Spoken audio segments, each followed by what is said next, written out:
दोस्तों, क्या आपको पता है गज़ियुद्दीन को गाज़ियाबाद क्यों कहा जाने लगा? दुनिया में गाज़ियाबाद गतिशील शहरों में कौन से नंबर पर आता है? भारत के फेमस पर्सन कौन हैं जिन्होंने गाज़ियाबाद में जन्म लिया है? इस वीडियो में गाज़ियाबाद की बहुत सारी जानकारी जानने को मिलेगी, तो इस वीडियो को अंत तक जरूर देखिएगा। तो चलिए दोस्तों, शुरू करते हैं। गाज़ियाबाद जिला राष्ट्रीय राजधानी क्षेत्र के उत्तरी भारत में उत्तर प्रदेश राज्य का एक बड़ा उपनगरीय जिला है। गाज़ियाबाद शहर जिले का प्रशासनिक मुख्यालय है।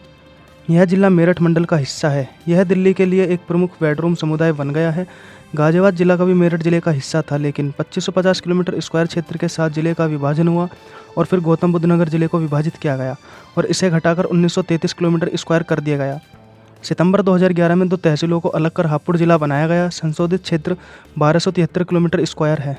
गाज़ियाबाद जिला उत्तर पश्चिम में बागपत जिले से, उत्तर में मेरठ जिले से, पूर्व में हापुड़ जिले से, दक्षिण पूर्व में बुलंदशहर जिले से, गौतम बुद्ध नगर जिले से दक्षिण में और पश्चिम में दिल्ली राज्य के पश्चिम की ओर से घिरा हुआ है। यमुना नदी हिंडन नदी जिले से होकर बहती है। गाज़ियाबाद राष्ट्रीय राजधानी क्षेत्र का एक हिस्सा है। 2011 की जनगणना के अनुसार यह इलाहाबाद और मुरादाबाद के बाद उत्तर प्रदेश का तीसरा सबसे अधिक आबादी वाला जिला है। गाज़ियाबाद अपराध के लिए जाना जाता है, लेकिन अपराध की दर वास्तव में हमारी राजधानी दिल्ली से अधिक नहीं है। गाज़ियाबाद को दुनिया के शीर्ष 10 गतिशीलों शहरों में छठे स्थान पर रखा गया है। आपको लगभग हर ऑटोमोबाइल कंपनी के शोरूम गाज़ियाबाद में पा सकते हैं। गाज़ियाबाद जिले की 2011 की जनगणना के अनुसार इसकी आबादी 46,81,645 है। लगभग आयरलैंड के देश या दक्षिण कैरोलिना के अमेरिका राज्य के बराबर है, जिसमें पुरुषों की संख्या 24,81,803 और स्त्री की संख्या 21,79,649 है। लेकिन हापुड़ जिले के विभाजन के बाद संशोधित आबादी 33,23,241 कर दी गई है। गाज़ियाबाद का सेक्स रेशियो 1000 पुरुषों पर 878 महिलाएं हैं और लिटरेसी रेट 85% है। गाज़ियाबाद शहर का मुस्लिम अनुपात जिले में सामान्य से बहुत कम है। 2011 की जनगणना के अनुसार हिंदू बहुसंख्यक है लगभग 72%, मुस्लिम 25% पर दूसरा सबसे बड़ा धार्मिक समुदाय है और शेष 3% अन्य धार्मिक समूहों के हैं। 2011 की जनगणना के अनुसार 90.96% आबादी ने हिंदी, 7.56% उर्दू और 0.49% पंजाबी को अपनी पहली लैंग्वेज कहा। गाज़ियाबाद में कुल 3 तहसील हैं। गाज़ियाबाद जिसमें कि 85 गाँव आते हैं, मोदी नगर इसमें 131 गाँव आते हैं और लोनी इसमें 50 गाँव आते हैं और 4 ब्लॉक हैं, रजापुर, भोजपुर, मुरादनगर, लोनी और टोटल 17 पुलिस स्टेशन हैं। अब हम बात करते हैं गाज़ियाबाद की हिस्ट्री की। गाज़ियाबाद शहर की स्थापना 1740 ईस्वी में गजाउद्दीन द्वारा की गई थी, जो मुगल सम्राट मोहम्मद शाह के दरबार में वजीर के रूप में सेवा करते थे और उन्होंने अपने नाम के बाद इसका नाम गजीउद्दीन नगर रखा। गजीउद्दीन नगर से गाज़ियाबाद तक रेलवे लाइन खुलने के बाद जगह का छोटा नाम कर गाज़ियाबाद कर दिया गया था। गाज़ियाबाद मेरठ मंडल के 6 जिलों में से एक है और उत्तर प्रदेश के प्रमुख औद्योगिक जिलों में से एक है। 14 नवंबर 1976 से पहले जिला गाज़ियाबाद को जिला मेरठ के तहत एक तहसील के रूप में जाना जाता था। 14 नवंबर 1976 को भारत में पहले प्रथम प्रधानमंत्री पंडित जवाहरलाल नेहरू की जयंती के अवसर पर यूपी सरकार ने गाज़ियाबाद जिले को गौरव दिलाया। जिले के दिन में 2 बार सामाजिक, आर्थिक, कृषि और औद्योगिक क्षेत्र में प्रगति है। यह जिला मेरठ जिले के वर्तमान बुलंदशहर जिले के रजापुर, मुरादनगर, भोजपुर, हापुड़, धौलाना, लोनी, सिंबावली, गढ़मुक्तेश्वर और दादरी विसरक ब्लॉक सहित 10 विकास खंडों के साथ अस्तित्व में आया। गाज़ियाबाद, दादरी, हापुड़ और गढ़मुक्तेश्वर इसकी पहली 4 तहसील थी। बाद में 30 सितंबर 1989 को मोदी नगर को तहसील का दर्जा दिया गया। औद्योगिक विकास की स्थिति के कानून और कानून व्यवस्था की स्थिति के बारे में मई 1997 में गौतम बुद्ध नगर में नोएडा को शामिल किया गया। परिणाम स्वरूप गाज़ियाबाद में केवल 8 विकासखंड बचे थे, जिन्हें मेरठ के साथ मिलाकर गाज़ियाबाद को नया जिला बनाया गया। गाज़ियाबाद जिले की दादरी तहसील भी गौतम बुद्ध नगर जिले में शामिल थी, जहां केवल 4 तहसीलों को गाज़ियाबाद, मोदीनगर, हापुड़ और गढ़मुक्तेश्वर के लिए छोड़ दिया गया था। लेकिन 27 सितंबर 2011 को नवनिर्मित जिला हापुड़ के निर्माण के कारण जिले को विभाजित किया गया था और 2 तहसील गाज़ियाबाद और गाज़ियाबाद में मोदीनगर, 4 विकासखंड रजापुर, मुरादनगर, भोजपुर, लोनी को छोड़ दिया गया था। लेकिन नई तहसील लोनी के निर्माण की तारीख 29 जनवरी 2014 को कर दी गई है, क्योंकि गाज़ियाबाद 3 तहसील गाज़ियाबाद, मोदीनगर और लोनी 4 विकास के कारण ब्लॉक रजापुर, मुरादनगर, भोजपुर, लोनी गाज़ियाबाद में है। उत्तर प्रदेश में जिला गाज़ियाबाद औद्योगिक विकास के एक महत्वपूर्ण स्थान है। उत्पादन, रोजगार और व्यापार के आधार पर औद्योगिक की 3 श्रेणियों में विभाजित किया गया है: registered industry, small scale industry, khadi and village industry. वैसे तो गाज़ियाबाद में बहुत स्कूल, कॉलेजेस एंड हॉस्पिटल्स हैं, पर अब हम कुछ प्रमुख जगह को ही लेकर बात करेंगे, जिसमें कि कुछ इंस्टीट्यूट्स हैं: ABS engineering college, Ajay Kumar Garg engineering college, institute of management technology, Jaipuria institute of management, इंद्रप्रम Ghaziabad, Krishna institute of engineering and technology, SRM institute of science and technology, Sundardeep group of institute, Rajkumar Goel institute of technology.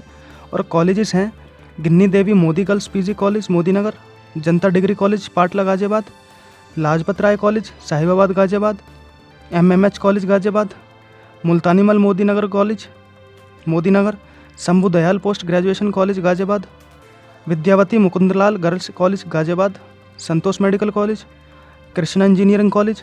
और कुछ गवर्नमेंट हॉस्पिटल्स हैं district combined hospital Ghaziabad, MMJ district hospital Ghaziabad, new district women hospital Ghaziabad.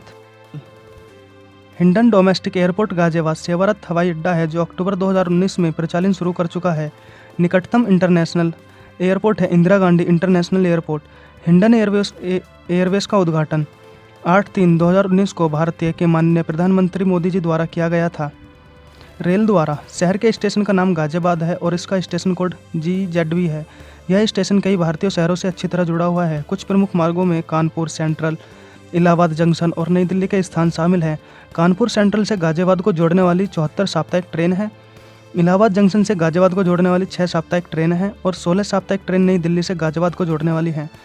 Ghaziabad का अपना railway junction है जिसमें कई लाइनें हैं जो शहर से गुजरती हैं। मुख्य रेलवे स्टेशन शहर के मध्य में स्थित है। इस शहर को दिल्ली और अन्य पड़ोसी शहरों से अच्छी तरह जोड़ा जा रहा है, जिससे तेज़ी से चलने वाली लोकल ट्रेन के जरिए EMU कहा जाता है। मेरठ, अलीगढ़, दिल्ली, नई दिल्ली, फरीदाबाद, पलवल, मथुरा, इलाहाबाद, इंदौर, उज्जैन, लौनी और अन्य सहित गाजियाबाद को देश के प्रमुख हिस्सों से जोड़ने वाली कई ट्रेनें हैं। गाजियाबाद मेट्रो 2014 में गाजियाबाद मेट्रो का निर्माण की योजना कल्पना की गई थी, जब GDA और दिल्ली की मेट्रो रेल कॉरपोरेशन DMRC ने नए बुनियाद ढांचे का विकास के लिए एक समझौते पर हस्ताक्षर किए। मार्ग को चरण 3 विस्तार के तहत कवर किया गया है। दिल्ली मेट्रो की और इसके बाद के स्टॉपेज हैं साद गार्डन, शहीद नगर, राजबाग, श्याम पार्क, मोहन नगर, अर्थला, शहीद स्थल। इस मेट्रो का उद्घाटन 8/3/2019 को भारत के माननीय प्रधानमंत्री मोदी जी द्वारा किया गया था। बाय रोड सड़क मार्ग से गाजियाबाद दिल्ली, नोएडा, हापुड़, मोदीनगर, बुलंदशहर, मेरठ, सहारनपुर, हरिद्वार, देहरादून, मथुरा, वृंदावन, आगरा सहित सभी प्रमुख शहरों को अच्छी तरह से जुड़ा हुआ है। गाजियाबाद यात्रा दिल्ली वृंदावन तक आसानी से जा सकते हैं। रोड सड़क मार्ग नेशनल हाईवे 9, नेशनल हाईवे 24 और नेशनल हाईवे 58 सहित सभी प्रमुख शहरों से अच्छी तरह से जुड़ा हुआ है। गाजियाबाद के यात्री दिल्ली, वृंदावन, मथुरा, हरिद्वार, ऋषिकेश, आगरा, देहरादून तक आसानी से जा सकते हैं। Ghaziabad Hindon elevated road Ghaziabad elevated road का निर्माण नवंबर 2014 में शुरू हुआ। यह यूपी गेट से को कनेक्ट करेगा और उत्तर प्रदेश शहर में राजनगर एक्सटेंशन के साथ दिल्ली गाजियाबाद यात्रा के समय में भारी कटौती और वृद्धि में आराम मिलता है। गाजियाबाद एलिवेटेड रोड राष्ट्रीय राजमार्ग 24 से यात्रियों को सीधे राजनगर एक्सटेंशन से जोड़ता है और मेरठ की ओर से मेरठ जाने वाले यात्रियों को बड़ी राहत प्रदान करता है। अनुमान है कि हर घंटे एलिवेटेड रोड पर लगभग 4000 वाहन चलते हैं। गाजियाबाद एलिवेटेड रोड परियोजना का लागत 1147 करोड़ रुपये है। हिंडन एलिवेटेड रोड परियोजना 227 एंकल स्तंभों 10.5 किलोमीटर की लंबाई से भारत का सबसे लंबा एलिवेटेड रोड भी है। गाजियाबाद में घूमने की जगह हैं red art gallery, Rudheshwar Nath मंदिर, Mahamaya temple, Mohan Nagar temple, Lakshmi Narayan temple, ISKCON temple, Swarna Jayanti park Ghaziabad, city forest, Darjeeling land. और गाजियाबाद के कुछ खूबसूरत मॉल भी हैं जहां पर आप घूमने का आनंद अच्छे से ले सकते हैं, जो कि हैं Shopprix mall, opulent mall, east Delhi mall, euro park mall, edge square mall, angel mega mall, reliable city mall, mark mall, Shipra mall, Gaur centre mall, Indirapuram habitat centre जो कि ISC के नाम से भी जाना जाता है, जवाहरलाल नेहरू स्टेडियम जो कि मल्टीपर्पज़ स्टेडियम है गाजियाबाद में, और इंटरनेशनल क्रिकेट स्टेडियम जो अभी अंडर कंस्ट्रक्शन है राजनगर एक्सटेंशन में, और यह 2021 में बनकर तैयार हो जाएगा। अब हम बात करते हैं इंडिया के कुछ फेमस पर्सन के जिन्होंने गाजियाबाद में जन्म लिया है। लारा दत्ता जो कि मिस यूनिवर्स रह चुकी हैं 2000 में और बॉलीवुड एक्ट्रेस हैं। प्रदीप नागर यह भी बॉलीवुड एक्टर हैं। लव रंजन जो कि एक डायरेक्टर हैं। निखिल अरोरा यह बिजनेसमैन है और president of CEO of soft bank के। डोनाल्ड क्राउशर्ट जो कि ब्रिटिश बिजनेसमैन है और एमचर सेलर हैं। कपिल मोहन जो कि एक बिजनेसमैन है और इन्होंने ओल्ड मोकरम जैसे भी और भी अल्कोहल को फाउंड किया है, और मोहन जी पद्म श्री वशिष्ठ सेवा मेडल से भी सम्मानित हैं। मदन भैया जो कि एक पॉलिटिशियन है। राजेश पायलट जिन्हों का फुल नेम राजेश्वर प्रसाद सिंह विधोड़ी हैं। रामा पायलट ये भी पॉलिटिशियन है। अगर हम बात करें स्पोर्ट्समैन के जिन्होंने गाज़ियाबाद में जन्म लिया है तो वो हैं विपिन कशाना, इंडियन जैवलिन थ्रोवर है। सुरेश रैना, इन्हों को आप सब लोग ही जानते होंगे, जो कि इंडियन क्रिकेटर हैं। सुदीप त्यागी, ये भी इंडियन क्रिकेटर हैं। तो दोस्तों ये थी गाज़ियाबाद ज़िले की कुछ जानकारी जो मैंने आपसे शेयर की। जानकारी अच्छी लगी हो तो लाइक कमेंट शेयर ज़रूर करना, और इसी तरह की जानकारी पाना चाहते हो तो चैनल को सब्सक्राइब करना मत भूलिएगा। जय हिंद दोस्तों।